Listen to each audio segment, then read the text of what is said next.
The woman known to history as Elizabeth Windsor, Her Majesty Queen Elizabeth II, was born in London on the 21st of April 1926. Her father was Prince Albert of York, known to his family and close friends as Bertie. Her mother was Elizabeth Bowes-Lyon, for whom Elizabeth was the first-born child. She was given the name of Elizabeth Alexandra Mary, but despite the fact that her regnal name was Elizabeth II, she was not named for the iconic Queen Elizabeth I. Instead, she was named for her mother, for her paternal great-grandmother Queen Alexandra, and for her grandmother Queen Mary. Elizabeth II was named for women who were consorts rather than those in whom authority was vested, and few imagined that she would grow up to do much more than marry, have children, and enjoy a life of quiet aristocratic privilege. The first child of the Duke and Duchess of York, Elizabeth's birth was happily welcomed, but the family had little expectation of the grand status which would one day be hers. Her father, Prince Albert of York, was not the Prince of Wales and heir to the throne of Britain, but rather was the second son of King George V, who had been King of Britain and Emperor of India since 1910.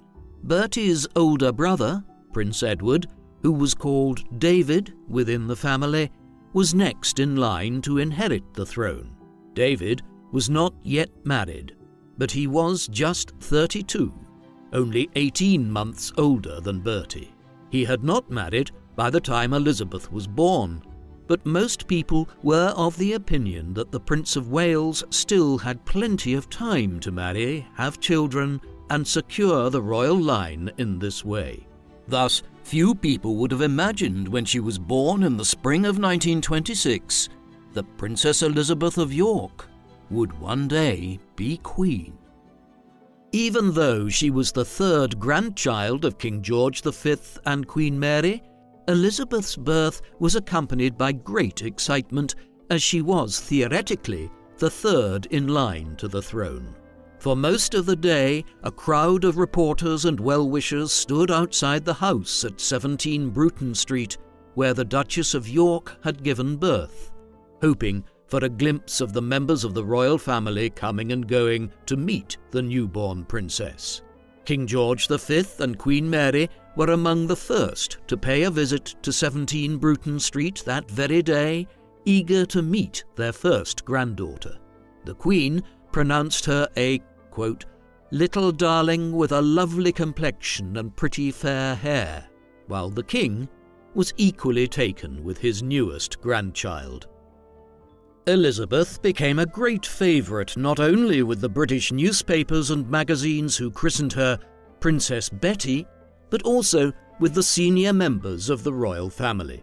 The Duke and Duchess of York were periodically busy with royal duties and functions, and Elizabeth, therefore, spent a sizable proportion of her childhood being cared for by her nannies and governess, a typical scenario for royal children in times gone by. However, her parents also placed great importance on their family life and made sure that they had daily quality time with their daughter for at least an hour every morning and every evening between tea time and bedtime. Neither did Elizabeth lack any family for company when her parents were away. She either stayed with the King and Queen at Sandringham or Balmoral, or with her maternal grandparents, the Earl and Countess of Strathmore at Glamis Castle in Scotland, or at their London house at 17 Bruton Street, where she had been born. While Bertie and Elizabeth were away on a royal tour of Australia and New Zealand in 1927, they missed their daughter's first word. The princess's nanny, Clara Knight, reportedly helped her learn to pronounce the word mummy, although, amusingly, Elizabeth used the title on multiple individuals before her mother's return. The Duke and Duchess of York were openly overjoyed at being reunited with their daughter, if not a little dismayed at how much she had grown and changed in the months that they had been away. Still, they knew she was well cared for in their absence, and it was generally not the practice for small children to accompany royals during extended travel. Elizabeth's uncle David also showed her much affection. He visited her often during her childhood, bringing her gifts and chatting amusedly with his little niece. King George V doted on her and would willingly play any part in her games. On one occasion, one of the king's equerries or attendants was shocked to find the king on his hands and knees pretending to be a horse and allowing the 2-year-old princess to lead him round by his beard. Elizabeth called him Grandpa England, which amused him greatly, as did his granddaughter's inability to pronounce her own name as a toddler. Lilibet was the best she could do, and the king made sure that the nickname stuck. Lilibet had what many observers and historians characterize as an idyllic childhood. Soon after her birth, the Duke and Duchess of York moved into a house at 145 Piccadilly in London. Elizabeth spent most of her days with her nanny, Mrs. Knight, and her nurses, Ruby MacDonald and her sister, Margaret MacDonald, whom Elizabeth called Bobo. She enjoyed regular and daily quality time with her parents, who believed in the importance of a close, warm, and fun-filled family life. Elizabeth's favourite activities were playing with her toy ponies and working in the garden with her father. Her love of the outdoors became apparent very early on, while she also shared a love of animals with other members of the family, particularly horses and dogs. Bertie had no less than 8 pet dogs during Elizabeth's childhood, including 3 corgis, which famously became the Queen's favourite breed, ones she kept several of down to her last years. Elizabeth's grandfather, George V, shared her love of horses and gifted her with her first pony for her 4th birthday, a Shetland named Peggy. Elizabeth began taking riding lessons the following year, eventually proving to be an impressively adept equestrienne and as incurably horse-mad as most of the royal family. Lilibet, who loved to be outdoors getting dirty, once remarked that she hoped she might marry a farmer, so that she might spend every day outdoors with horses and dogs. During the summer of 1930, Elizabeth, Duchess of York, gave birth to her 2nd daughter and last child at her family's ancestral home at Glamis Castle in Scotland. She and Bertie named the infant princess Margaret Rose. Lilibet was delighted with her baby sister. She wrote to a relative that at first she thought that Margaret was some kind of wonderful dolly, only to discover that she was alive. The next few years were relaxed and happy ones for the family. Bertie and Elizabeth referred to their family affectionately as us 4, a surprisingly close relationship for a royal family unit. Bertie's relationship with his own parents, by way of contrast, had been comparatively cold and distant, and Elizabeth might be said to have been the first monarch raised in a relatively modern manner. In 1931, the king gifted the Yorks with Royal Lodge in Windsor Great Park. After extensive renovation and redecoration, the family used the house as a weekend retreat. Elizabeth Bowes-Lyon became particularly attached to the Royal Lodge, and it remained her primary residence for 50 years following her husband's passing in 1952. The Yorks had some of their happiest times together as a family at Royal Lodge in the early to mid-1930s. For Elizabeth and Margaret, the days usually began with chatter and hijinks in their parents' bedroom before breakfast. The girls would spend the bulk of the day either playing outdoors or in the nursery with Ruby, Bobo and Mrs. Knight, whom they called Alla, or attending to their lessons with their governess Marion Crawford, whom they called Crawfie. There would usually be more family fun time in the late afternoon or early evening between tea time and bedtime. Bertie, Elizabeth and their daughters became beloved by the British press and the public quite early on. They seemed to project an almost bourgeois domestic contentment that ordinary people admired and with which they could identify. This national perception of their family's character as loving, stable and relatable would come to be exceptionally important later on when Bertie was called upon to ascend to the throne. Like so many siblings who are close in age, Elizabeth and Margaret developed very different personalities. Elizabeth was reserved, conscientious, and dutiful.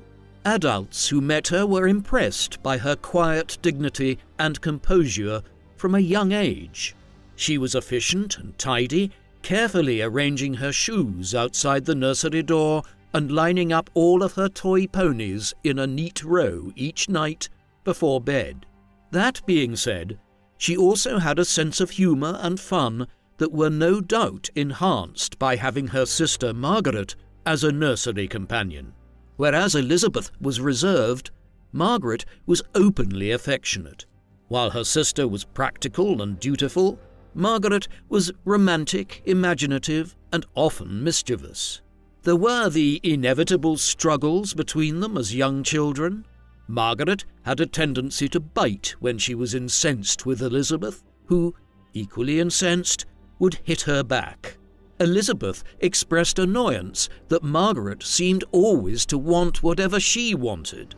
Margaret was also given to teasing, which aggravated Elizabeth, who had a short temper when they were children.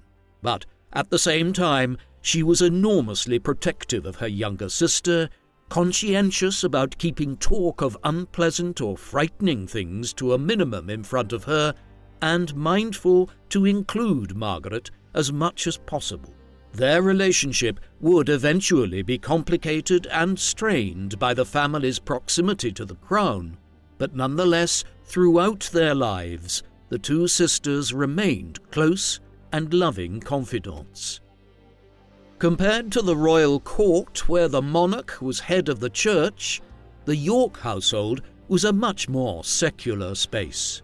For most of her life, Queen Elizabeth II cherished a deep religious faith and took her position as the head of the church very seriously.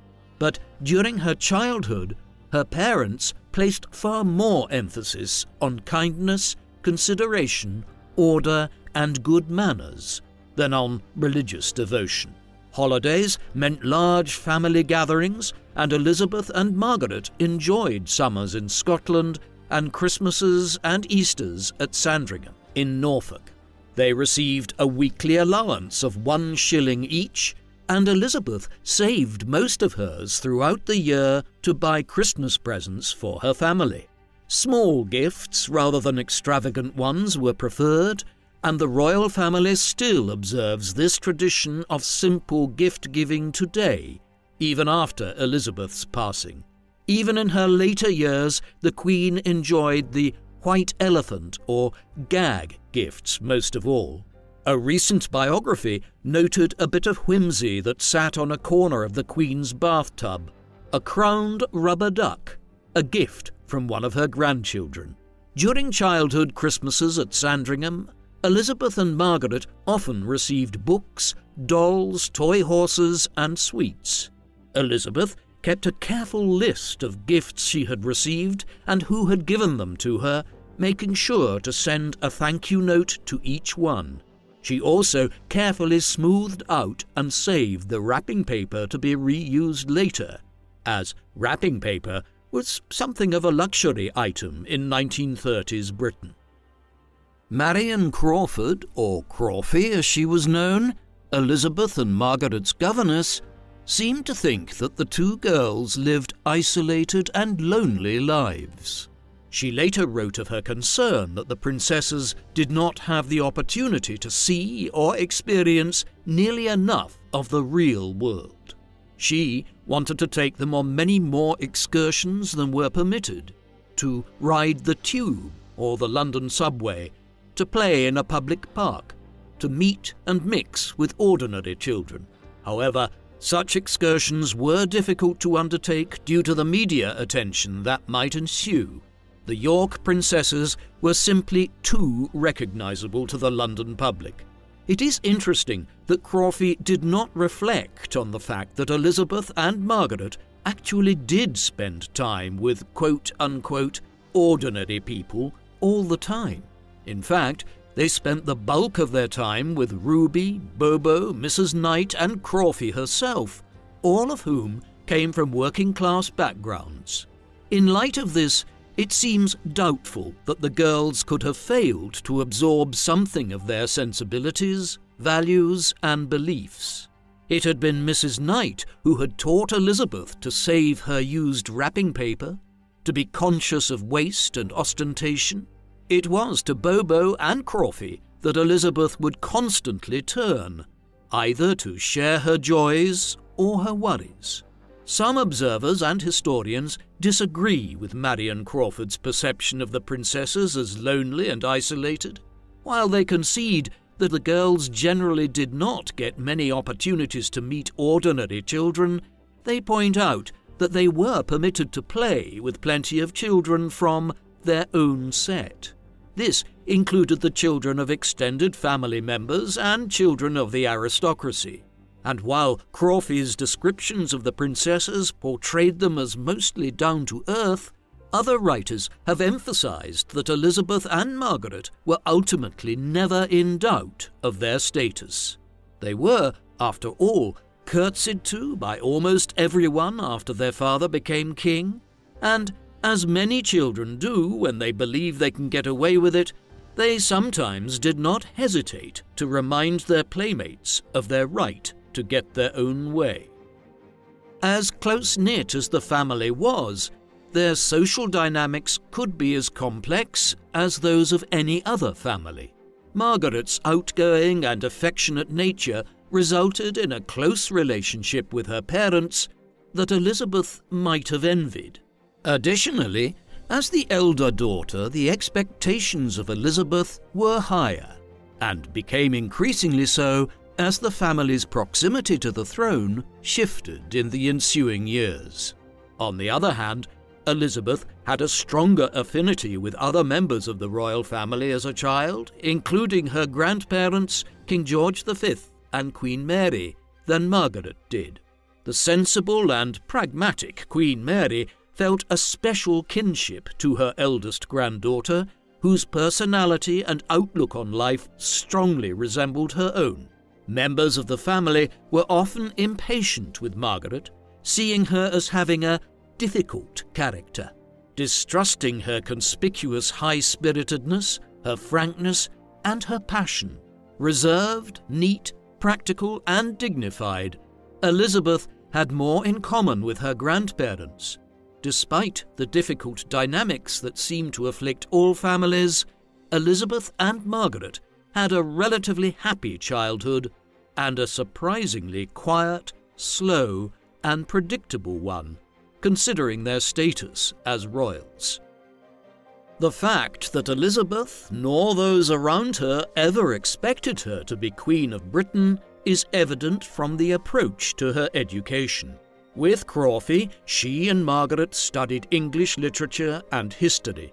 In subsequent years, they received regular lessons from a French instructor, but this was largely the extent of their formal academic training in their earlier years. King George V was opposed to the idea of the princesses attending school, and his sons David and Bertie agreed. They believed there were too many public relations pitfalls involved. For example, which school should they choose, and how could they avoid offending other educational institutions?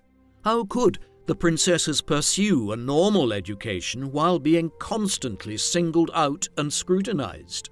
Additionally, Bertie remembered his own awkward and painful experiences of being bullied at school, of being pressured to succeed, and he was eager to give his daughters an easier, more carefree childhood and to keep them sheltered as long as possible. Although one can readily understand his protective impulse, Bertie almost certainly underestimated his daughters.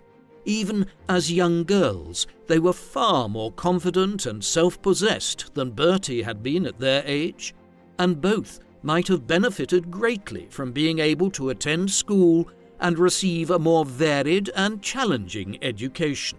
There was, at the time, however, a significant amount of social pressure not to educate aristocratic women to be scholars or intellectuals.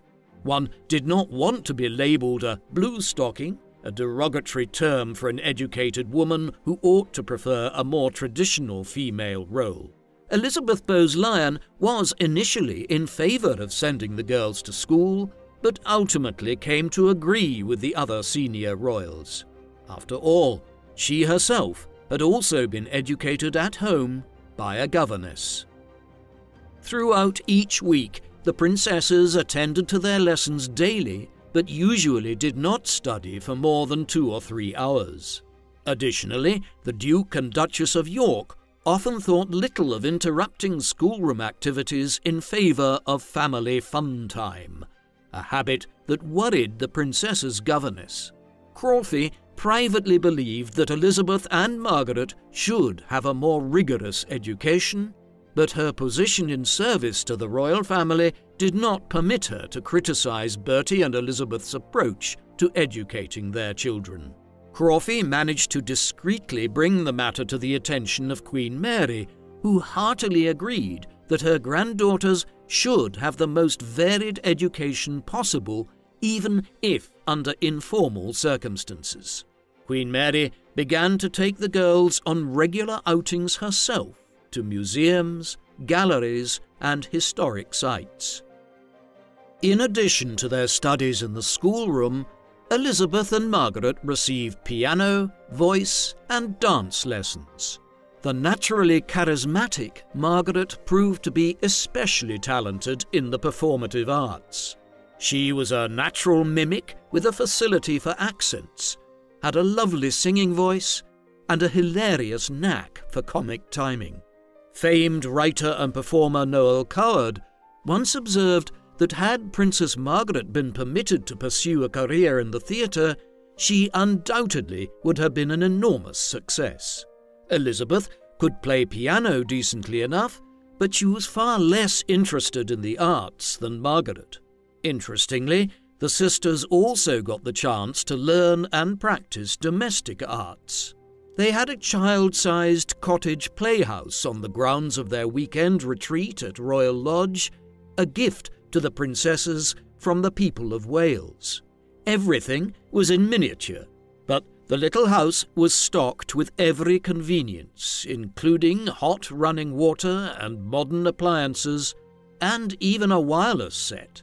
The girls loved their cottage, and the British public was charmed by descriptions of the York princesses learning to cook and keep house, a down-to-earth and inspiring image of royalty in Depression-era Britain. In January 1936, when Elizabeth was 9 years old, her seemingly idyllic and carefree childhood came to an end when her grandfather, King George V, died. Elizabeth was deeply saddened by his loss, but, as Crawfey later wrote admiringly, she seemed determined to go through it all without making any fuss. On the day of George V's funeral, while watching the King's body being loaded onto a train at Paddington Station, Elizabeth stood silently while dozens in the crowd openly wept. The year following the King's death was a strange one for Elizabeth and Margaret and for their parents. There had been fewer and fewer visits from Uncle David in the last few years, and now they stopped altogether, now that he had automatically ascended to the throne as King Edward VIII. Edward's conduct, both before and after he became king, was troubling to most members of the royal and parliamentary establishment. Such matters were almost certainly never discussed in front of Elizabeth, but she could probably sense the tension within her own family. Most of the new king's romantic entanglements in recent years tended to be with married or divorced women which complicated his new status as head of the Church of England. Divorce was largely forbidden by the Church, except in very select cases of neglect, abuse, or infidelity. Even in these cases, couples were still encouraged to try to work it out or come to some arrangement.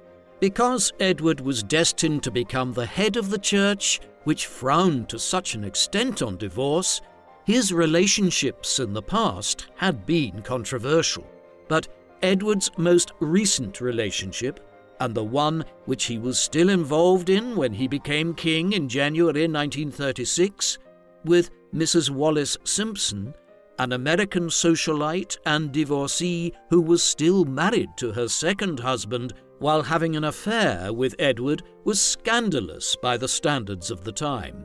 Nevertheless, Edward was determined to marry her, but most members of the British political establishment were overwhelmingly opposed. Ultimately, Edward VIII would choose to abdicate rather than give up his relationship with Mrs. Simpson. On the 7th of December 1936, the king summoned Bertie to his house at Fort Belvedere and delivered the news that he had decided to abdicate the throne. Although Albert was aware that this was a possibility for some time, he was still devastated by the news. "I'm quite unprepared for it," he later confided to his wife. "David's been trained all his life. I'm only a naval officer. It's the only thing I know about." Though she was deeply worried for her husband and family, Elizabeth tried to comfort him. "We must take what is coming to us and make the best of it," she said. It is eminently clear that her eldest daughter inherited her legendary stiff upper lip from her family. Less than a week after the abdication, when Bertie returned home from the Accession Council, Elizabeth and Margaret curtsied to their father for the first time. Their darling papa was now the king. Margaret asked her older sister, "Does this mean that you will be the queen one day?" Elizabeth replied gravely and quietly, "Yes, I suppose it does." "Poor you," Margaret said in commiseration. Elizabeth was now her father's heir presumptive.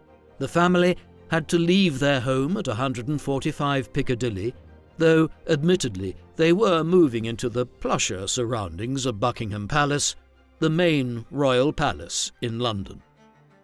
Bertie's transition to being King George VI, the regnal name he adopted to establish continuity from his father, George V's reign, was stressful for the whole family. Bertie and Elizabeth now had far greater responsibilities and worries, and it became much more difficult for the family to find time to be together. Part of the problem was simply the sheer size of Buckingham Palace. "People here need bicycles," 10-year-old Lilibet observed when they first moved in, of those who had to travel between different parts of the palace grounds. Indeed, it was a substantially long walk from one end of the palace to the other, and the new king and queen, with their dramatically increased duties, had far less time to spend with their daughters in the nursery. They tried to compensate by spending as many full weekends and holidays as possible at Royal Lodge, where they could play games, picnic, and ride horses together as a family. But now that he was king, Bertie's work never really stopped. Even on the weekends, he only had a few hours to spend with his family before he inevitably had to get back to his daily red box of state papers. The immensity of Buckingham Palace made adjusting to their new home difficult in other ways as well. The kitchens were about a half-hour's walk from the rooms where the royal family actually dined, so the food was constantly served cold. Many rooms were chilly and damp, some with cracked walls. Some pieces of furniture were 100 years old or more, and the palace had an aggravatingly persistent rodent infestation. Crawfey was distinctly underwhelmed, not only by the condition of the palace, but also its lack of warmth. "Life in a palace resembles camping in a museum," she later wrote. There was also now a good deal less privacy for the family, who were shadowed constantly by detectives and bodyguards.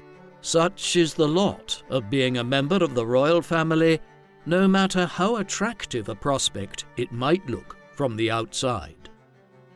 On the 12th of May 1937, Elizabeth attended her parents' coronation at Westminster Abbey and received her first intimation of what lay in store for her as Queen one day. She sat with her sister Margaret and her grandmother Queen Mary and watched the proceedings at first with fascination.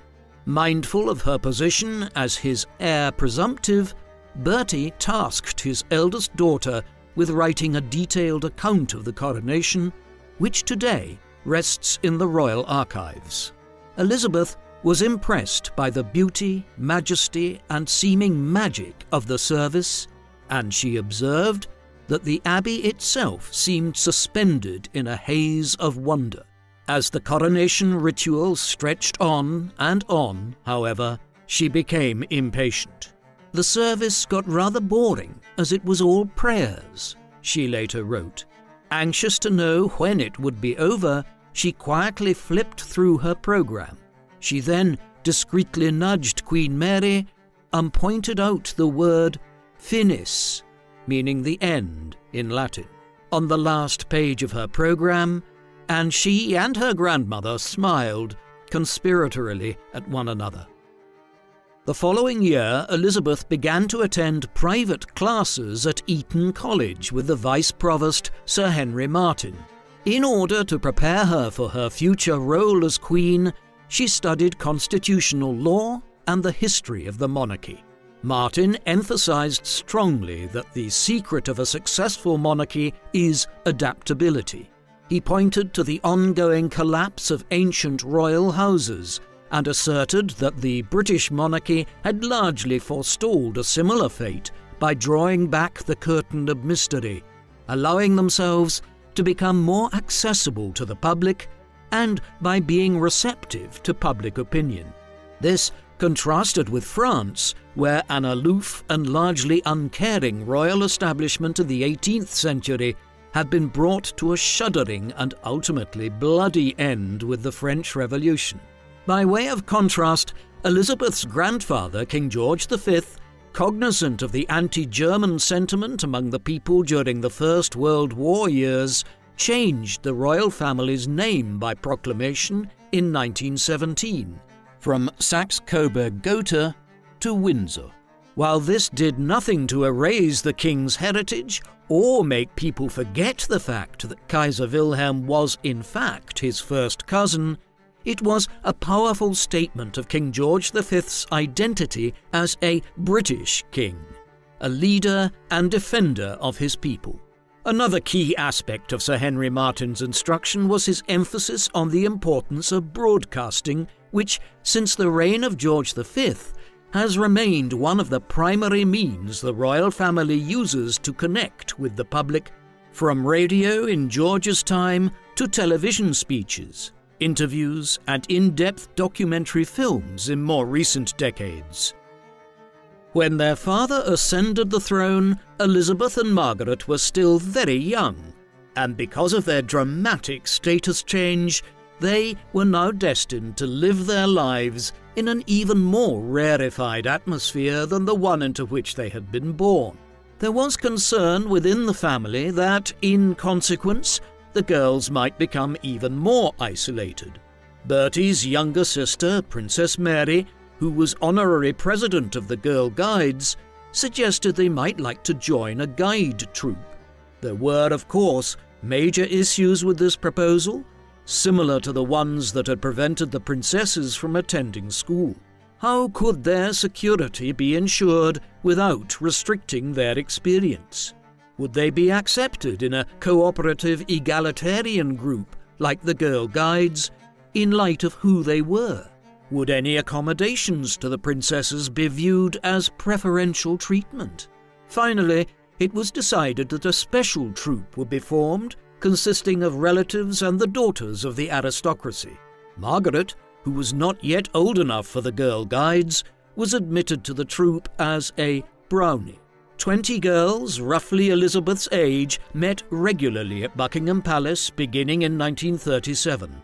They went on treks and explorations within the palace's extensive grounds, earned merit badges, and cooked sausages over an open fire. In later years, Elizabeth would speak warmly and nostalgically of her experience as a Girl Guide, and she continued to support the organisation and its values throughout her long reign. During the summer of 1939, the King and Queen, accompanied by their daughters, paid a visit to the Royal Naval College. It was there that Elizabeth met Prince Philip of Greece and Denmark for the first time. Philip was her distant cousin and also a descendant of Queen Victoria. He had been named Best Cadet during his first year at Dartmouth. He was outgoing, funny, and already rather sophisticated at 18 years old. He received the King and Queen warmly and played with Elizabeth and Margaret during their visit. Elizabeth admired his confidence and handsomeness a great deal, but she was just 13 and still had her braces on.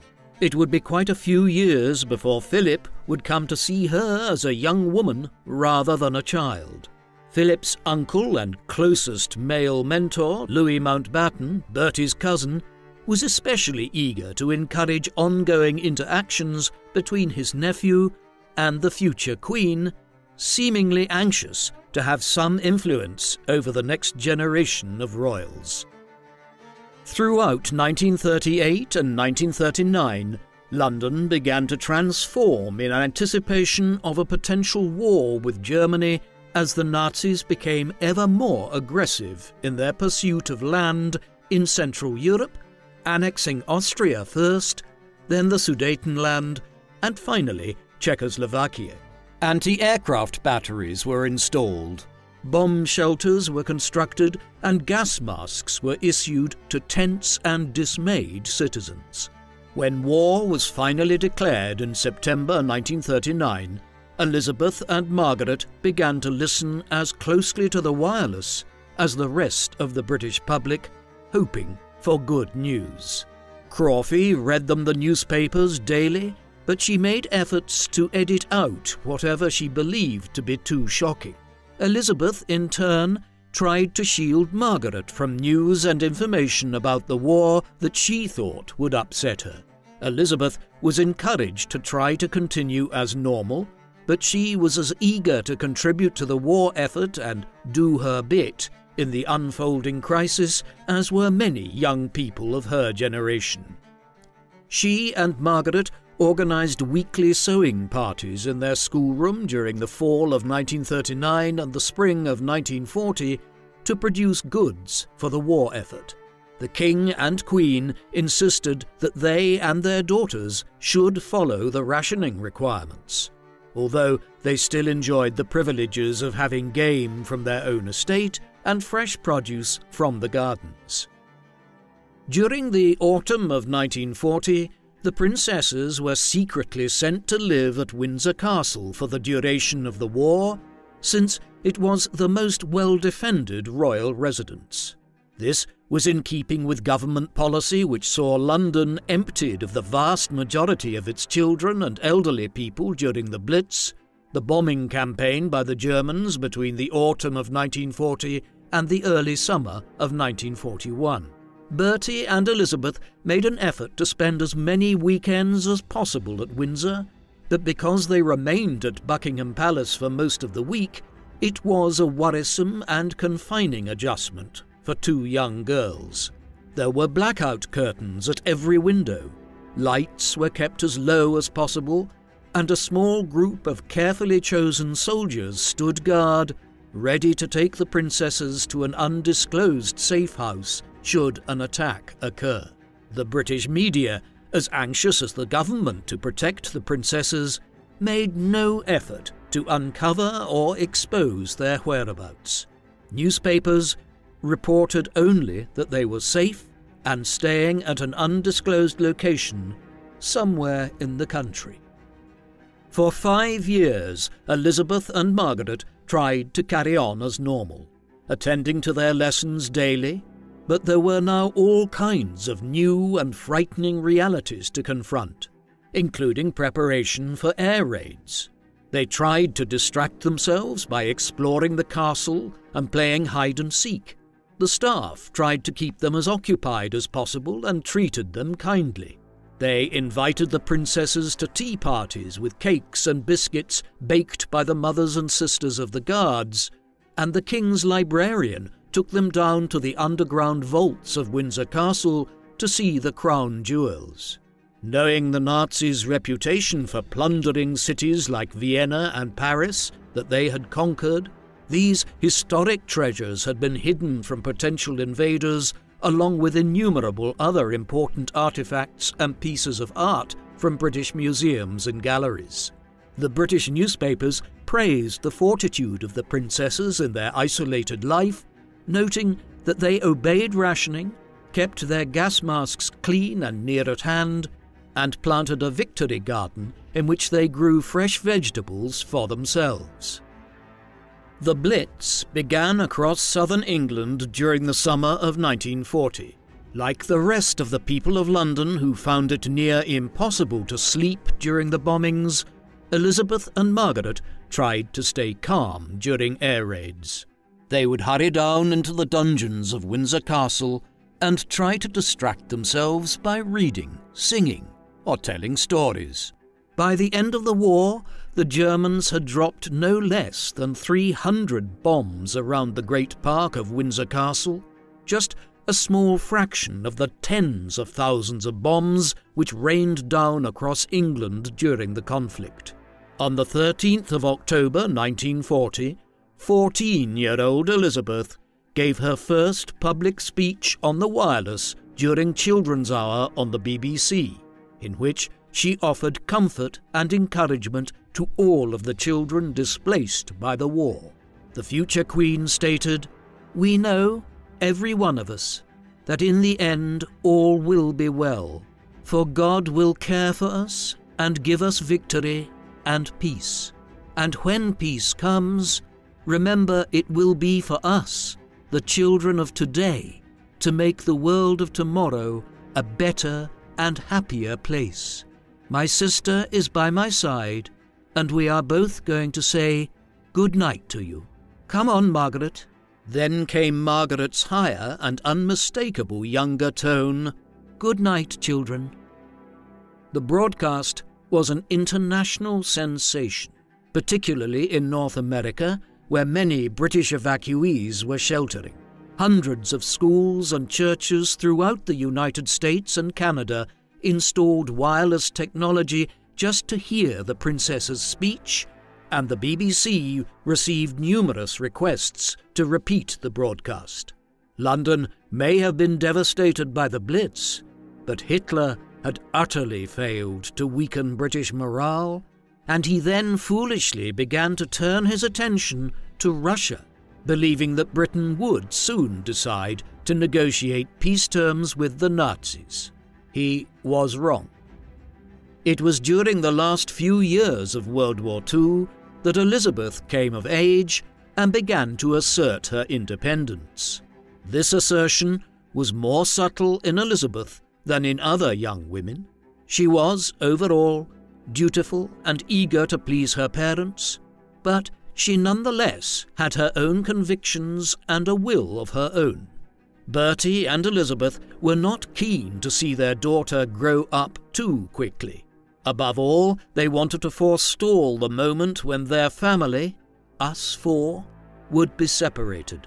From a public relations standpoint, both the royal establishment and the media continued to treat and portray Elizabeth as a child.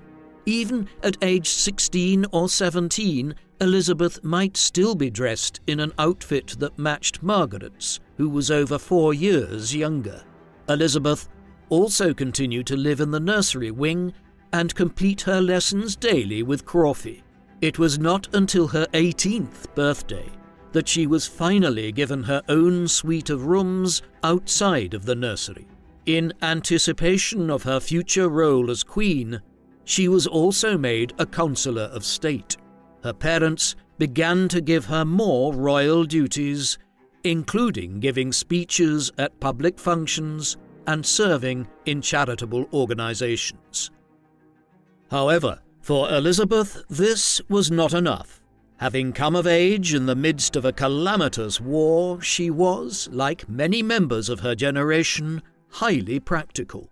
She and Margaret had covertly and longingly watched debutante balls as children, but much as she had looked forward to a more traditional entry to adulthood, the current crisis was so much more important. Like others who grew up during the war, she was a strong believer in fairness and collective responsibility, and she yearned to play a greater part in the war effort. "I ought to do as other girls of my age do," she said. Many of her young aristocratic cousins were already doing their bit for the country, fighting in the field, caring for the sick and wounded in hospitals, and working in transportation or logistics for the war effort. Elizabeth wanted to play her part also. So, when she turned 16 in April 1942, she promptly signed on at the Labour Exchange, but was not offered work. It is unclear why. Her status may well have been seen as a potentially problematic distraction, but the king's influence may also have played a part. Finally, a month before her 19th birthday, Elizabeth was permitted to join the Auxiliary Territorial Service, the women's branch of the British Army. Elizabeth's service in the ATS was viewed by many as highly effective propaganda and a morale booster for the British, but the princess's experience of service was very different. "It was the only time I had been able to test myself against people of the same age," she said later. In March of 1945, Elizabeth began training as a driver and a mechanic. She worked hard and eventually became adept at the job, able to disassemble and reassemble an engine quickly and successfully. And yet, like her Girl Guide troupe, a certain amount of authentic experience remained out of her reach. Quote-unquote normal interactions were made extraordinarily difficult simply because of who she was. Moreover, Bertie only finally allowed his daughter to enlist when he knew that the war would be over in mere weeks, with victory assured when the German campaign in the East against the Soviet Union had failed and new fronts were opened in southern and western Europe. Elizabeth was not the sort to confront or fight, but she had a quiet determination to assert her independence and to be her own person. This is most apparent in her choice to marry Prince Philip, which was probably the first decision she ever made without consulting her parents. While Elizabeth remained at Windsor Castle throughout the war, Philip's naval service took him to the Mediterranean and the Pacific. He continued to write to Elizabeth and visited the royal family several times throughout the duration of the war when he was on leave. Elizabeth seemed to fall more and more in love with him each time he visited. While Philip was flattered by the young princess's attention, he still mostly saw her as a child. Yet he was very fond of her, as he was fond of her whole family.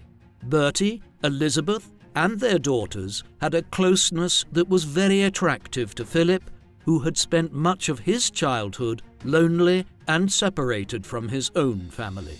He was invited to spend Christmas with the Windsors in 1943, and Elizabeth bustled excitedly around the nursery. "You know who's coming this Christmas, don't you, Crawfie?" she asked happily. After another stay at the palace during the summer of 1944, Philip appeared to change his mind about Elizabeth.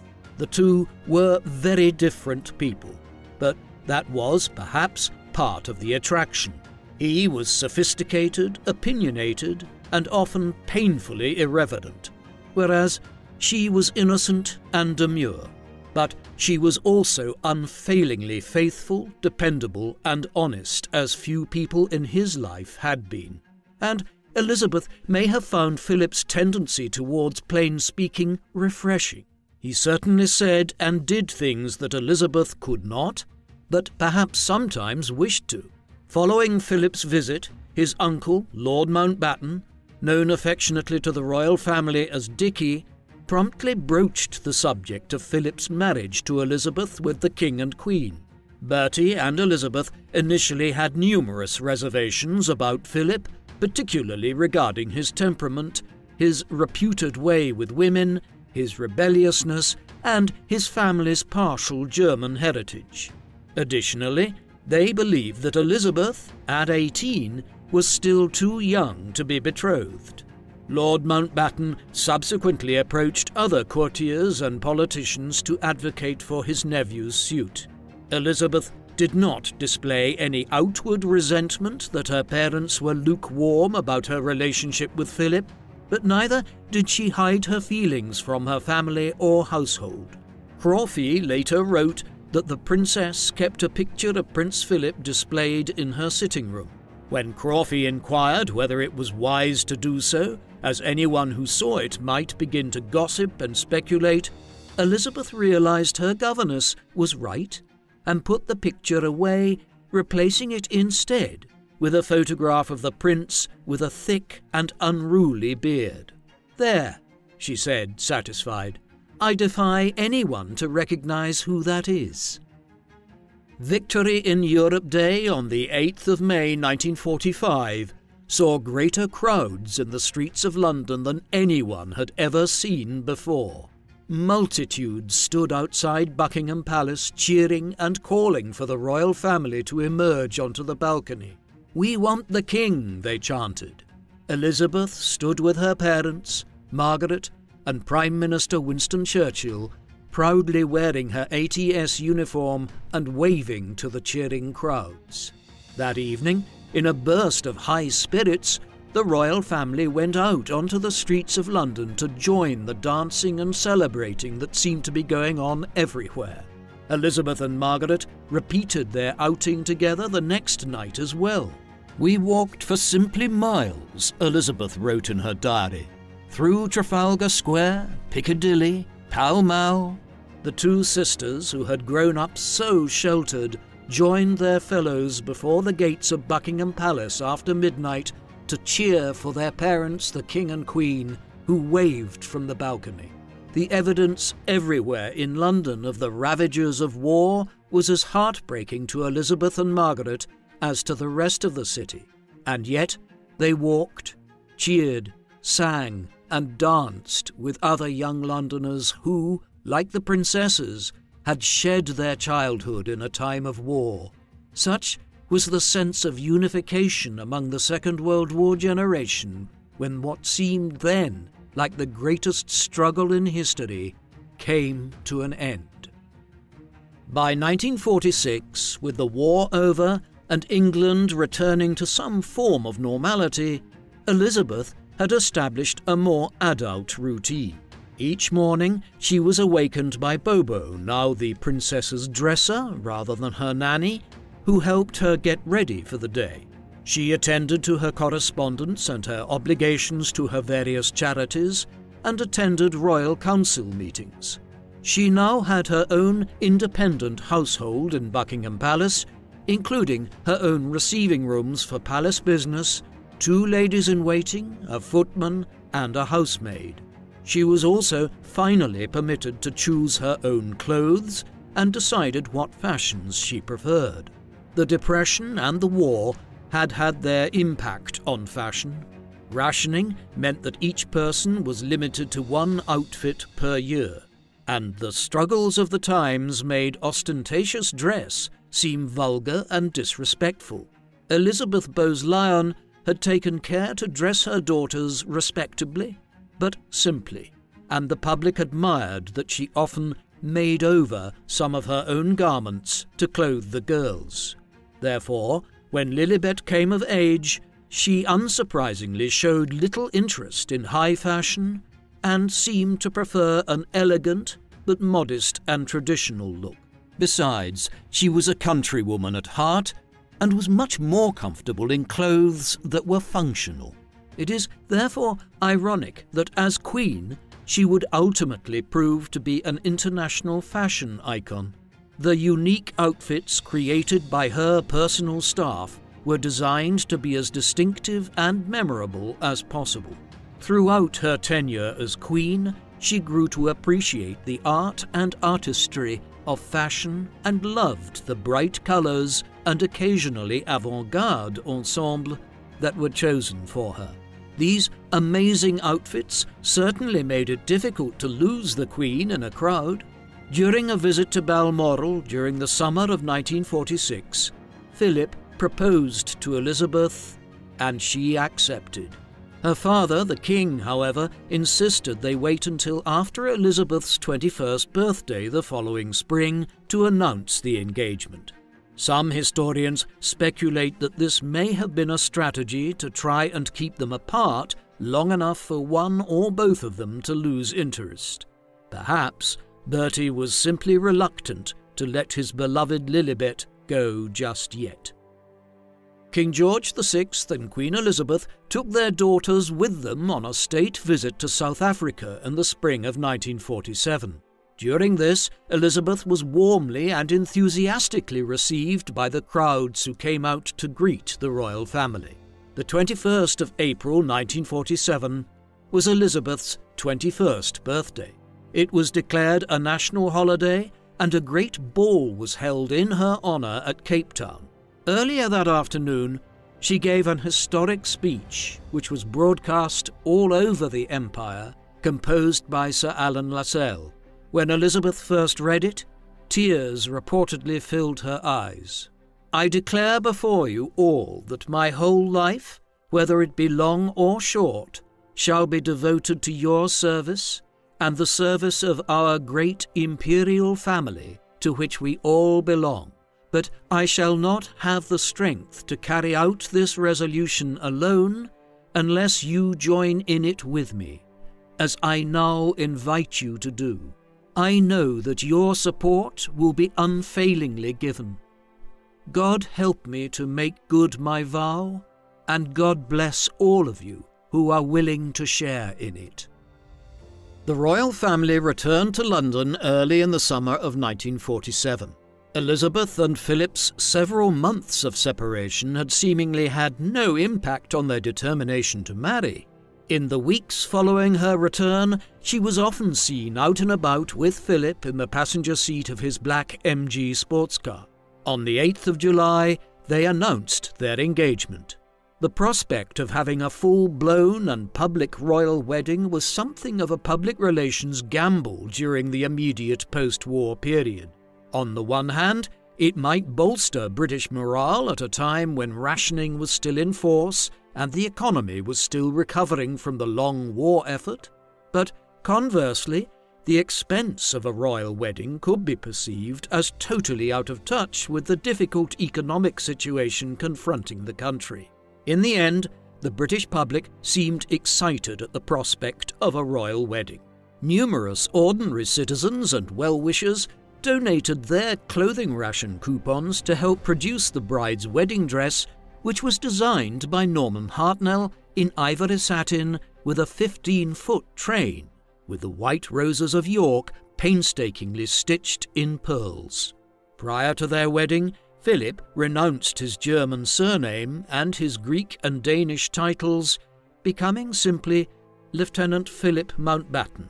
King George VI then admitted Philip into the Order of the Garter, reserved for the closest and most trusted companions to the sovereign, and conferred on him the title of His Royal Highness Duke of Edinburgh.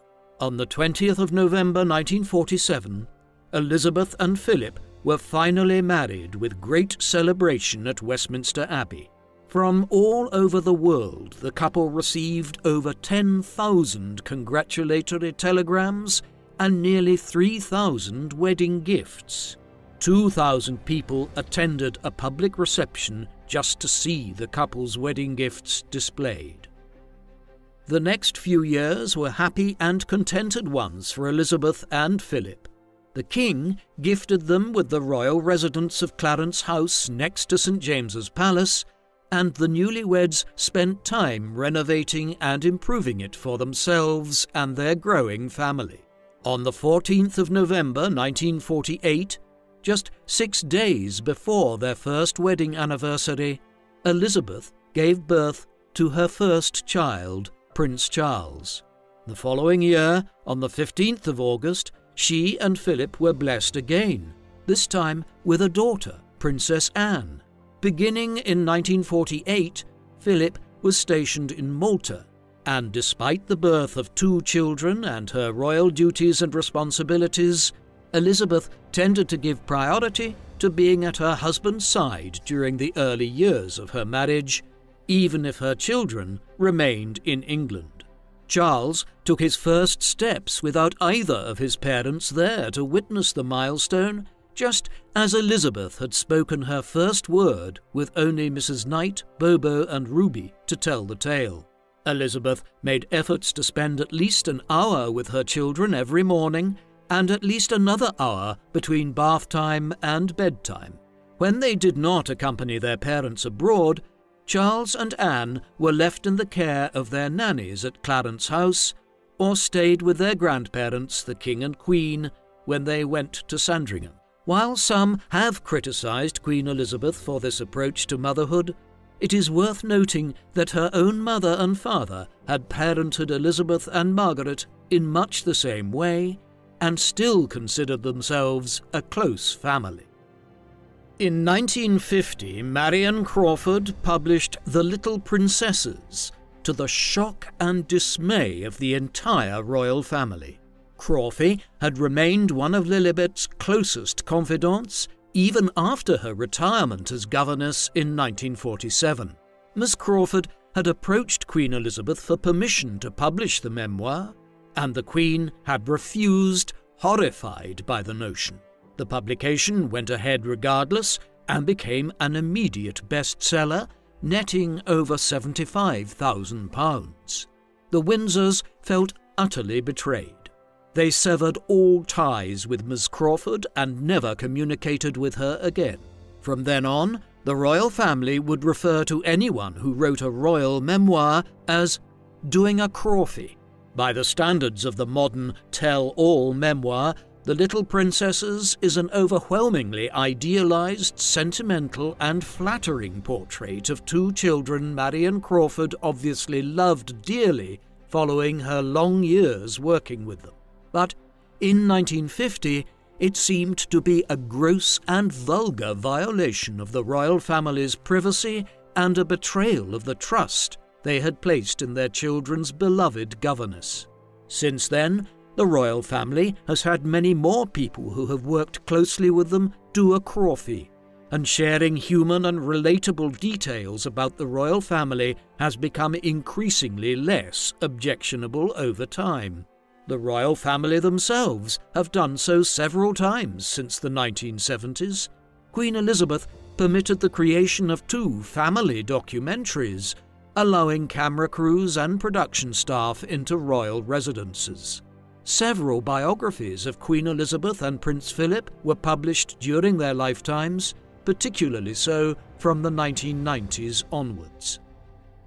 By 1951, it became clear that Elizabeth and Philip's rather carefree days as a married couple would be coming to an end sooner than expected. The health of King George VI was precarious. He had contracted lung cancer after years of chronic smoking, forcing his doctors to remove one of his lungs, and he suffered from various associated ailments.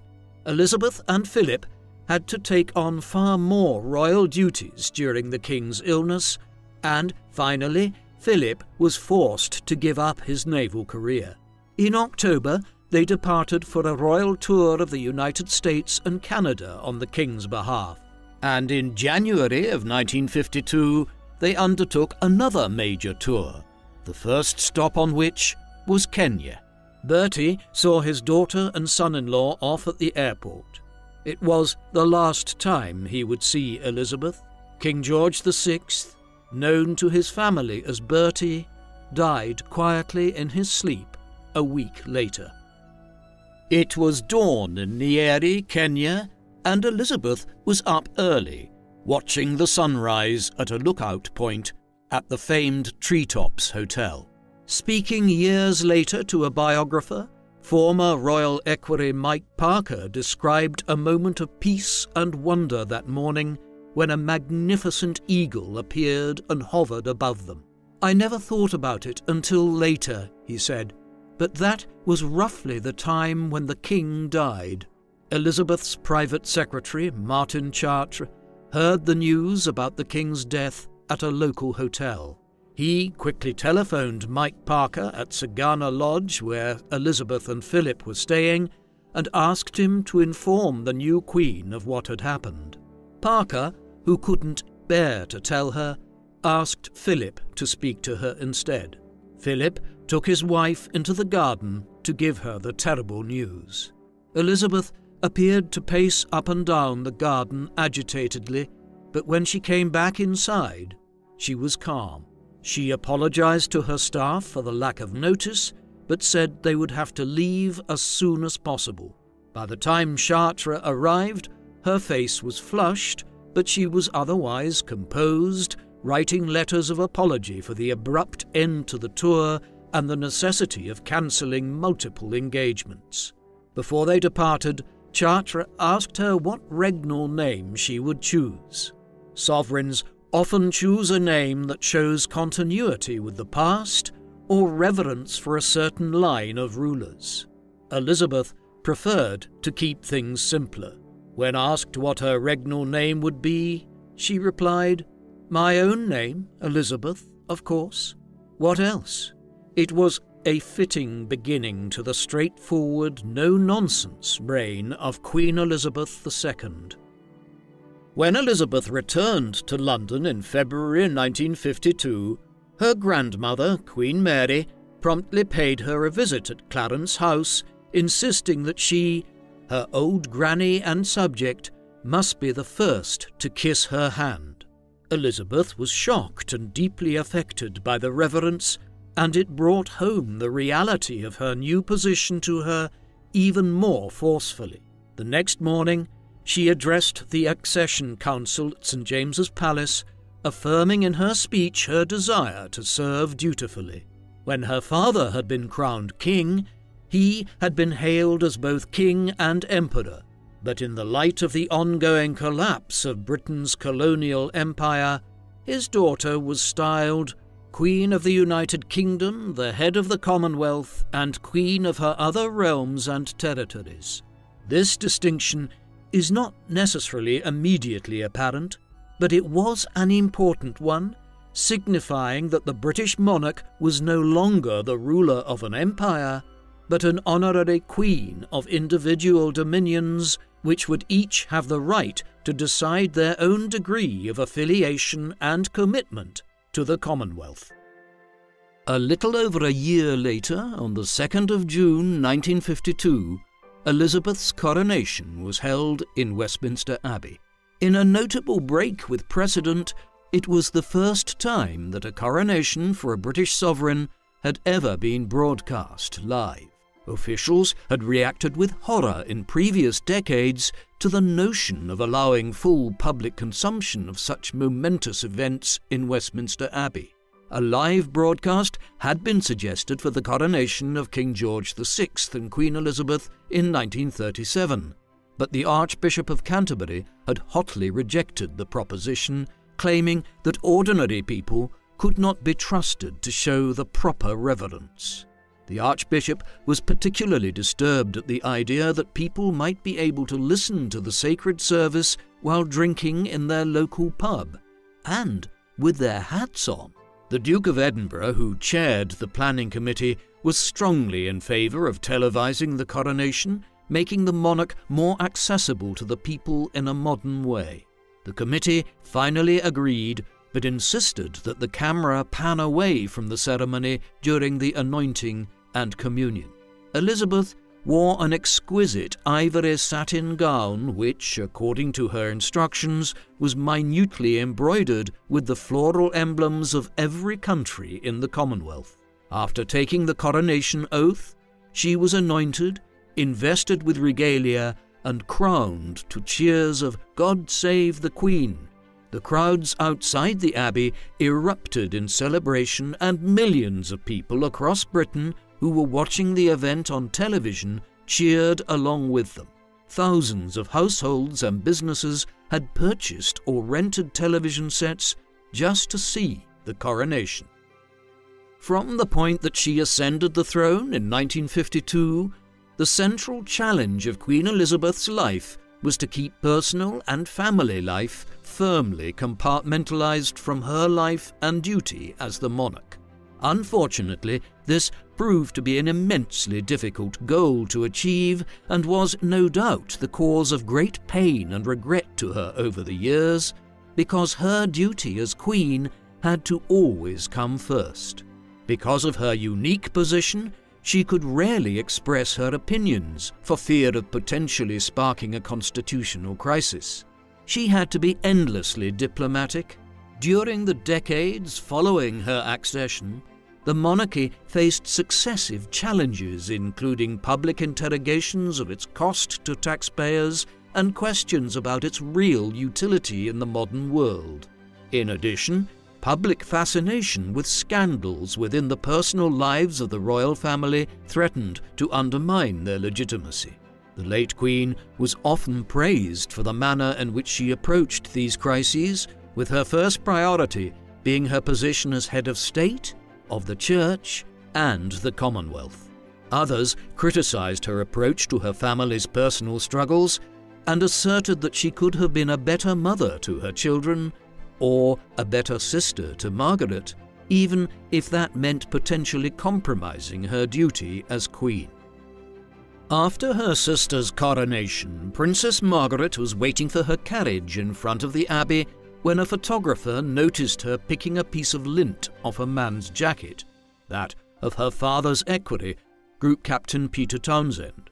Before long, speculation about their relationship developed into a media frenzy. Elizabeth was reportedly sympathetic to her sister's situation and wished for her to be happy. She had never liked taking sides, so she did not initially encourage or discourage Margaret in her relationship with Townsend. Unfortunately, Townsend was divorced, and his wife was still living, and therefore the Anglican Church would not consent to marry them. Margaret, moreover, was third in line to the throne, and the shadow of the abdication still loomed large in the early post-war period. The royal family and those who worked most closely with them asked the couple to delay a formal engagement, perhaps hoping that their feelings for one another would wane. Sadly, they did not, and rather than forfeit her title, her income, or be forced to live abroad, Margaret and Peter mutually called off their engagement. Several years later, Princess Margaret married the photographer Anthony Armstrong Jones, with whom she had 2 children, Sarah and David. The couple divorced in 1976. Things were chilly not only between the Queen and her sister in the early years of her reign, but seemingly between herself and her husband also. Philip had not adjusted well to being the husband of the Queen of England. Having to give up his naval career had been a bitter disappointment, and he found the endless round of royal duties of ribbon-cutting, handshaking and speech-making extraordinarily tiresome.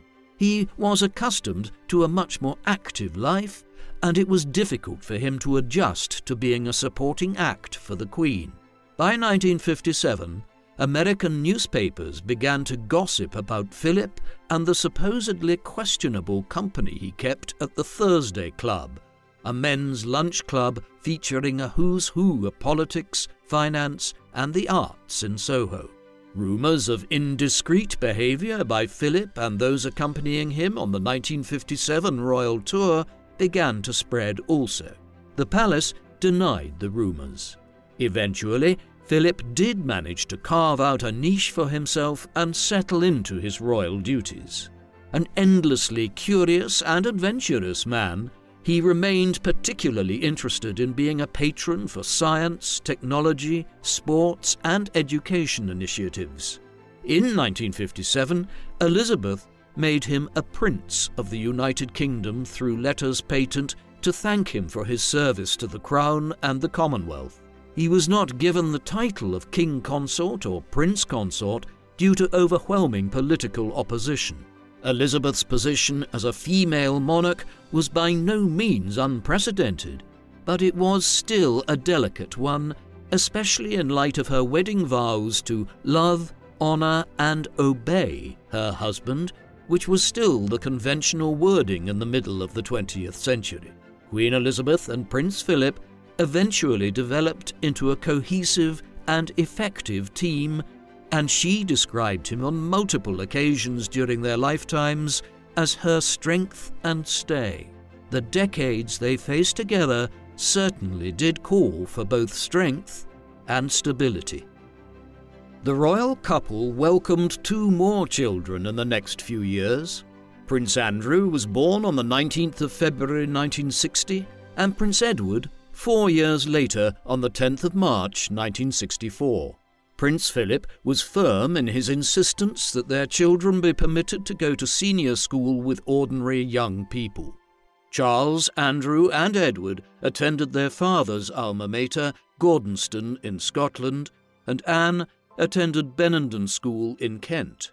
They grew up nowhere near as sheltered as their mother had, and, as a result, grew into more worldly young adults than Elizabeth had been when she first entered her adult years. There has been a great deal of disagreement among observers and biographers about the Queen's performance as a mother. Charles collaborated in a biographical publication during the early 1990s, which sometimes painted Elizabeth as cold and distant, and at other times affectionate, but not enough inclined to interfere when she should. The impression was given that, as a result, her children were all rather lost. Some biographers disagree with this perspective, pointing out that Elizabeth, despite the rigours of her position, spent as much, if not more, time with her children than most of the aristocratic women of her acquaintance. Speaking to a royal biographer in the early 2000s, all that Prince Philip would say for the record was, "We did our best." The 1960s saw the beginning of an unprecedented increase in criticism and satire directed at the monarchy.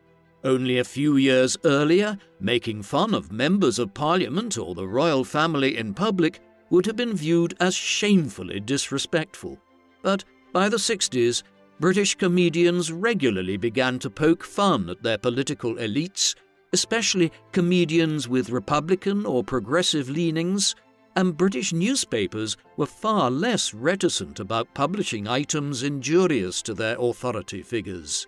In 1969, Prince Philip gave an interview on American television lamenting the financial situation of the royal family. His references to the exorbitantly expensive upkeep of palaces and yachts fell flat and were perceived as totally out of touch in a Britain which still had not achieved a full economic recovery from the Second World War. Commentators began to look much more closely at the royal family's income from the civil list payments and the cost to the taxpayer. There was increased scrutiny of the fact that the Queen paid no estate or income tax and was not required to disclose any details about her private fortune or finances. At the time, the Queen's personal fortune was probably not more than £12 million. Her personal fortune, however, grew much greater. She inherited approximately £70 million from the Queen Mother's estate in 2002, but what her total net worth was is difficult to calculate because many royal resources, such as residences, artifacts, and regalia, actually belong to the nation. In the early 1990s, Queen Elizabeth and Prince Philip announced that they would begin paying taxes on their personal income. In the 1970s, the royal family began to work with younger and more modern press officials, and new innovations were introduced to increase public accessibility to the monarchy. The royal walkabout was first introduced in the course of a royal visit to Australia, during which the Queen undertook a street visit that was not on the official itinerary to meet people, shake hands with them, and chat a little. The public responded warmly and positively to the practice, and it became a permanent and regular event during royal visits all over the world. In 1977, Queen Elizabeth marked 25 years on the throne with her Silver Jubilee celebrations. The City of London hosted more than 6,000 street parties. The Queen's popularity had remained consistently high despite greater expectations of accountability from the public. The Queen made a very successful visit to Northern Ireland, which was encouraging considering the region had been embroiled in sectarian conflict since the late 1960s.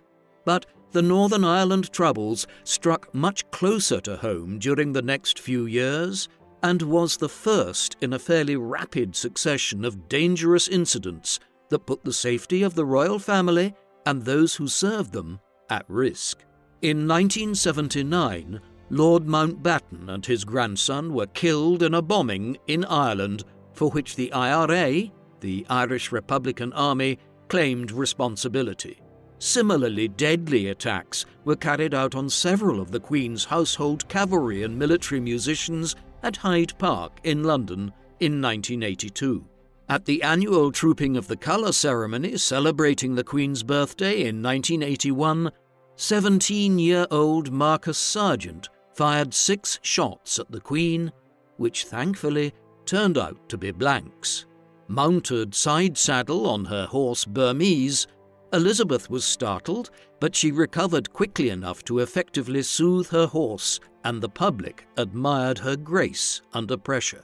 Only months later, on a visit to Dunedin, New Zealand, 17-year-old Christopher Lewis tried to shoot the Queen with a rifle from the 5th floor of a building overlooking a parade in her honour. Thankfully, he missed. Both of these would-be assassins faced charges and jail time. The security of Buckingham Palace itself was called into question in July of 1982 when it was revealed that a man named Michael Fagan had somehow managed, without any sort of special equipment or ability, to breach the palace's defences, travel through the corridors unseen, and then walk right into the Queen's bedroom. Multiple and differing accounts of this event exist, so exactly what happened is still somewhat unclear. But apparently, Fagan simply walked in and opened the Queen's curtains. Startled by the intruder, she reportedly pressed the button next to her bed to summon her staff, but the bell was either broken or simply went unheard. It seems she managed to slip out of the bedroom while Fagan was looking around for a cigarette lighter. There was fascinated speculation that the two might have even had a conversation, as some believed that Fagan had been in the Queen's bedroom for as long as 10 minutes. Fagan, however, speaking to several newspapers years later, denied that they discussed anything, stating that the Queen had simply run out of the room at the first opportunity. Such threats to her safety was a reality that Queen Elizabeth had to face quite frequently throughout her life, but commendably, it did not curb her willingness to remain accessible to the public. She continued to perform her royal duties very much in the open. Protecting the Queen during her walkabouts, for example, was ultimately very difficult. But Elizabeth refused to be intimidated. She was also determined to preserve a sphere of privacy and comfort for herself and her family, and traditionally opposed measures that threatened to violate it. Queen Elizabeth worked with no fewer than 14 prime ministers, but the Thatcher years were particularly interesting for her from a political standpoint. Margaret Thatcher was not just Britain's first female Prime Minister, but she was also the first Elizabeth had worked with who was her own age. One might imagine that this political relationship would have been among the Queen's most harmonious and successful, but multiple biographers and historians believe that it was not. The Queen was far too devoted to constitutional norms ever to break the confidentiality of her weekly meetings with Britain's top elected official or to criticise a Prime Minister openly, which she never did. Historians speculate that the strongest division between the two women may have emerged over Thatcher's reluctance to approve the recommendation of sanctions against South Africa to encourage abolition of apartheid, to which the Queen was deeply committed. According to former Canadian Prime Minister Brian Mulroney, Queen Elizabeth was highly active behind the scenes in encouraging international support for an end to the oppressive apartheid government in South Africa. Despite the numerous challenges she had hitherto faced as both a mother and a queen, these challenges reached something of a crescendo during the 1990s. A new decade had brought increased criticism of the younger members of the royal family, and the Queen was increasingly satirized in television programs. True to form, she attempted to fight fire with fire by making another documentary film, Elizabeth R., for which she allowed cameras to follow her about for nearly a year while she provided the commentary. The film premiered in 1992, the same year which the Queen once dubbed in a famous speech at London's Guildhall her Annus Horribilis, or Horrible Year. The reasons for her lamenting 1992 are all too well known. The marriages of 3 out of 4 of her children fell apart in 1992, and a disastrous fire at Windsor Castle caused £60 million in damages to her childhood home. In March of the following year, the Queen's former nanny, Margaret Bobo MacDonald, her confidant and closest friend, passed away at the age of 89. She had been by Elizabeth's side for 67 years, continuing to serve as her dresser when the young princess moved out of her nursery. Elizabeth was deeply saddened by Bobo's passing. Yet another terrible blow struck the royal family in 1997 when Diana, Princess of Wales, was killed in a car crash in Paris. At the time of the accident, Elizabeth and Philip were at Balmoral with Charles and Diana's sons, William and Harry, to whom they now had to explain the terrible reality of their mother's death. The nation and many more people around the world mourned Diana's passing.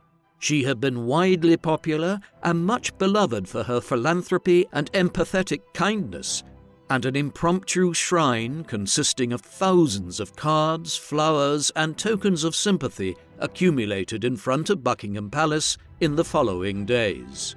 The newspapers began to question why there was no flag flying at half-mast over Buckingham Palace, why the Queen had not addressed the nation, and why the royal family did not seem to be mourning Diana's death with any visibility. There was a fundamental disconnect at work here. What the public wanted was a show of emotion. What the Queen wanted was to protect her devastated grandsons and allow them and the rest of the family to mourn privately. But because Diana's separation from the royal family had been so acrimonious, the Queen understood that something more was required to validate the very genuine public mourning. Elizabeth acquiesced, returning to London and giving a live broadcast the day before Diana's funeral, expressing her admiration for her daughter-in-law and the family's grief at her passing. Public approval of the Queen reached its lowest point in 1997, but soon rebounded significantly. Elizabeth confronted 2 more terrible losses in 2002. In February, her sister, Margaret, passed away at the age of 71, and the Queen Mother, Elizabeth Bowes-Lyon, died just 1 month later at the impressive age of 101. Elizabeth was broken-hearted. As a family, she and Margaret and their mother had lost Bertie far too soon, but the three women had remained an exceptionally close family unit for half a century thereafter, one upon which the Queen had always relied for advice and comfort during her many decades as sovereign. During the same year, the Queen celebrated her Golden Jubilee and 50 years on the throne. Even as she mourned her mother and sister, she reaffirmed the vow of service she had made half a century before. "I am driven by my resolve to continue with the support of my family to serve the people of this great nation of ours to the best of my ability, through the changing times ahead." Indeed, times were certainly changing with regard to what was acceptable within the royal family.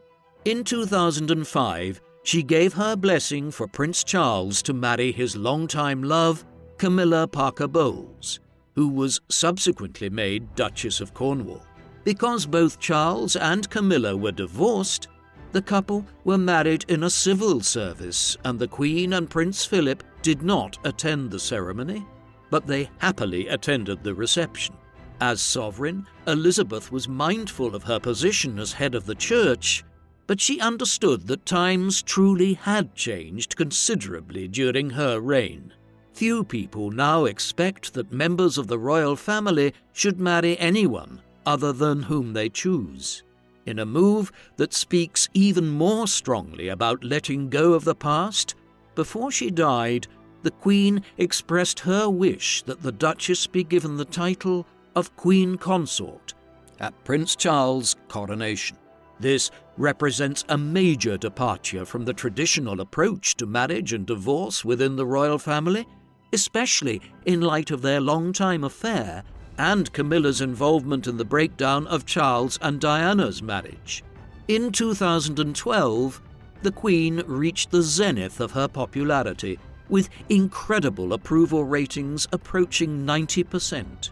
That year, she became the only British monarch, besides Queen Victoria, to celebrate a Diamond Jubilee. And to a riotous reception, she opened the Olympic Games in London with a very special James Bond-themed performance with Daniel Craig, during which she hilariously appeared to parachute out of a plane into the Olympic Stadium. The royal family has seen a re-emergence of criticism and scrutiny during the last decade, some of it surrounding the departure of Elizabeth's grandson, Prince Harry, and his wife, Meghan Markle, from their royal roles, their seeming estrangement from the royal family, and the much-discussed exclusive interview they gave to Oprah Winfrey in March of 2021. Public attention was also drawn to the royal finances with the release of the Paradise Papers. In 2017, it was reported that a sizable proportion of the Queen's wealth from the Duchy of Lancaster rests in offshore tax havens. Different estimates exist of what Her Majesty's net worth was, but it was generally reckoned to be between £500 million and £600 million. Perhaps most troubling of all to royal supporters and critics alike in more recent years are Prince Andrew's ties to Jeffrey Epstein and Ghislaine Maxwell, and the lawsuit for sexual assault launched against him by Virginia Giuffre, which he settled out of court for an undisclosed sum. In January 2022, just months before her death, the Queen stripped her son Prince Andrew of his military titles, as well as all royal duties and patronages, none of which will be returned. In the announcement, it was added that Andrew would face the lawsuit as a private citizen, without the support of his family. Despite the reoccurrence of scandal and criticism for members of the royal family which grieved the Queen in the last years of her life, she remained highly popular both in the United Kingdom and abroad. People all over the world often wrote to her to express their admiration and to express sympathy for her various family dramas, an example of public understanding which she appreciated. Even at the lowest point of her popularity in 1997, she still had a 70 to 75% approval rating in the UK, as well as in the old dominions of Australia, New Zealand and Canada. These are polling results that must be the envy of elected politicians everywhere, and are quite impressive considering the length of her tenure as Queen. In 2002, opinion was fairly unanimous among the people of the UK and Britain's old dominions. They strongly agreed that the Queen had done a good job as head of state and head of the Commonwealth, but a small majority did not believe that the monarchy would long outlast her. That opinion has not changed much in the last 2 decades, with many people remaining sceptical about the potential success or stability of a monarch other than Queen Elizabeth. Inevitably, the most basic question most people have about the Queen is simply, what was she really like? Philip said that his wife's greatest virtue was her tolerance. He described her as careful, observant, disciplined, and highly moral, but rarely judgmental. Her Majesty's dresser for nearly 30 years, Angela Kelly, wrote of the Queen's courage, kindness, strength, sense of humour and sense of fun. She apparently had a notable talent for putting people at ease and was a master at helping those who were a little overawed in her presence to relax with a little pleasant small talk. Being the fashion icon that she was, the Queen grew to appreciate beautiful clothes as much as anyone, but she was always most comfortable in riding clothes, practical outdoor shoes or boots, and one of her signature headscarves. The photographs and footage in which Elizabeth appeared to be the most excited, animated and happy were when she was spending time with her dogs and horses, riding or watching horse racing. From the late 1960s onwards, Elizabeth enjoyed pursuing a career breeding and racing horses. She also loved spending time with her family, which has continued to grow following her passing to 8 grandchildren and 12 great-grandchildren. But she experienced an increasingly solitary time towards the end of her life, following the death of her husband, Prince Philip, in 2021. Indeed, one of the most poignant images of the Queen in the last years of her reign was her sitting alone in mourning for her dear husband, Prince Philip, due to COVID restrictions that were in force at the time, in the pews at St. George's Chapel in Windsor. Even though that was arguably the very worst moment of her life, considering the esteem and affection she had for him, the Queen always placed duty above her personal needs and, unlike many of Britain's politicians, she led by example during the COVID pandemic.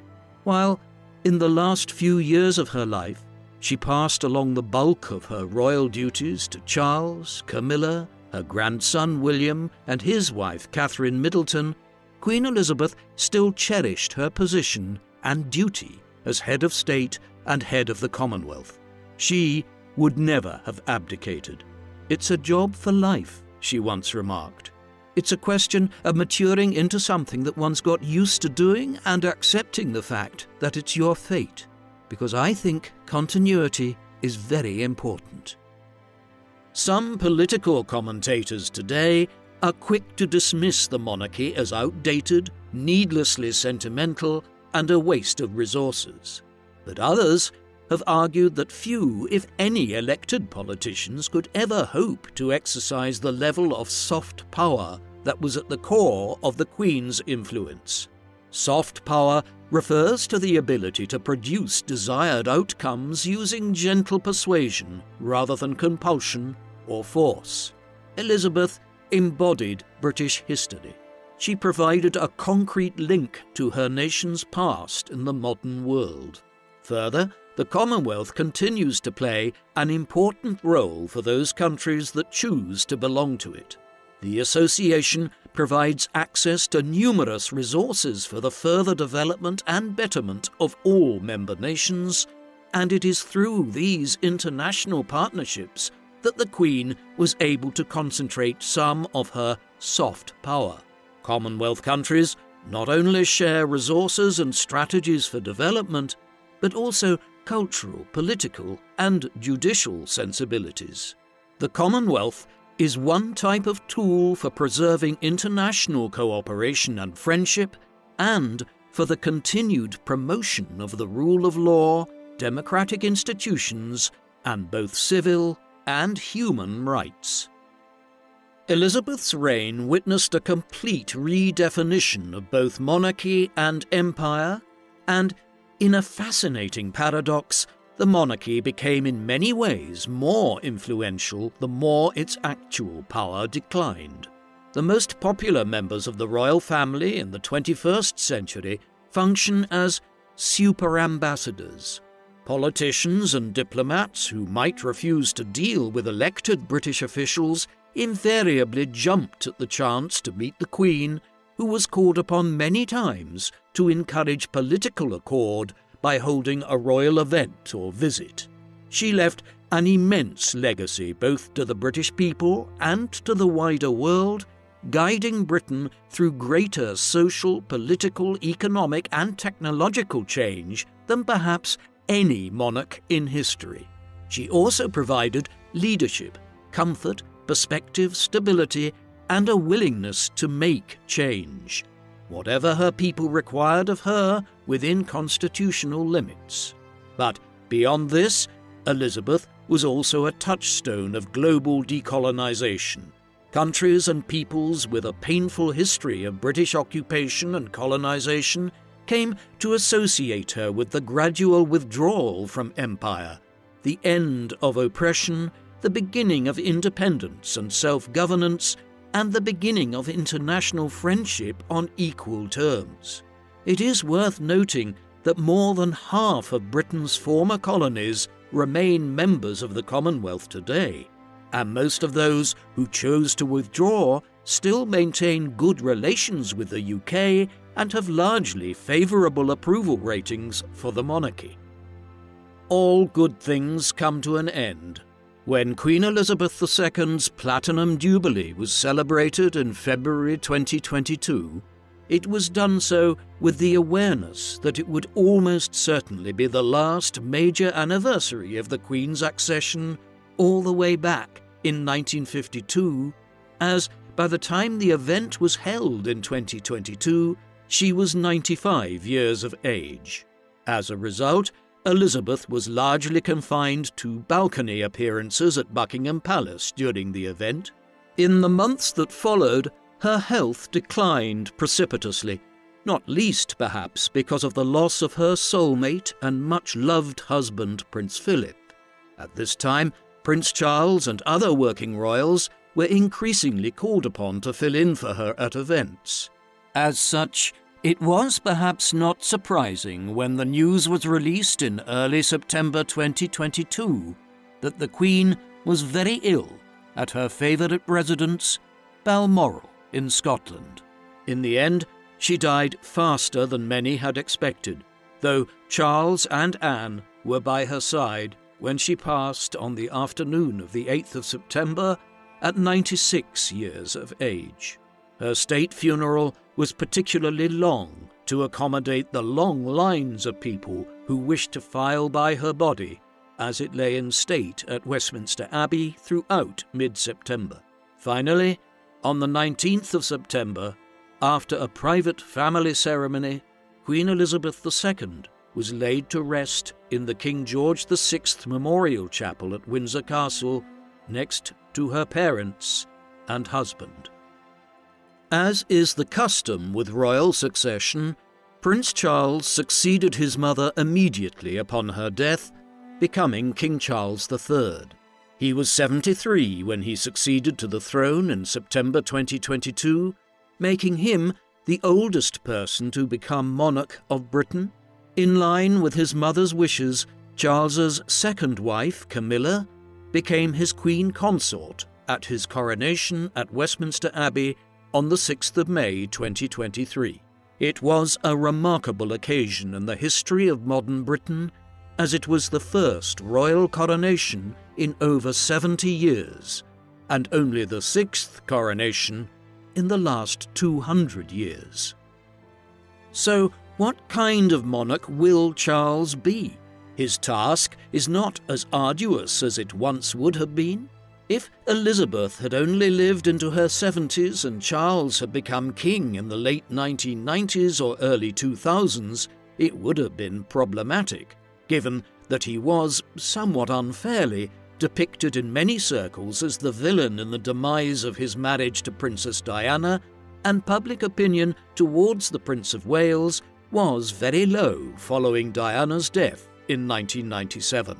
However, with the passage of time, people have warmed again to Charles, and his coronation was warmly greeted. His style of kingship will be different to that of his mother. He believes in a slimmed-down monarchy and will reduce the size of the royal establishment, while he will also try to champion causes which are closer to his heart to a greater extent than Elizabeth did, notably his lifelong advocacy of environmentalism. Charles has been concerned with climate change for decades, and as such, he ascended the throne at just the right moment to be able to champion this cause. Whatever kind of king he is, it will be different to his late mother. It will be a tough act to follow. What do you think of Queen Elizabeth II? Will she go down in history as one of Britain's most dutiful, respected and revered monarchs? Or was she a silent queen who was too reluctant to voice her opinions on important affairs? Please let us know in the comment section. And in the meantime, thank you very much for watching.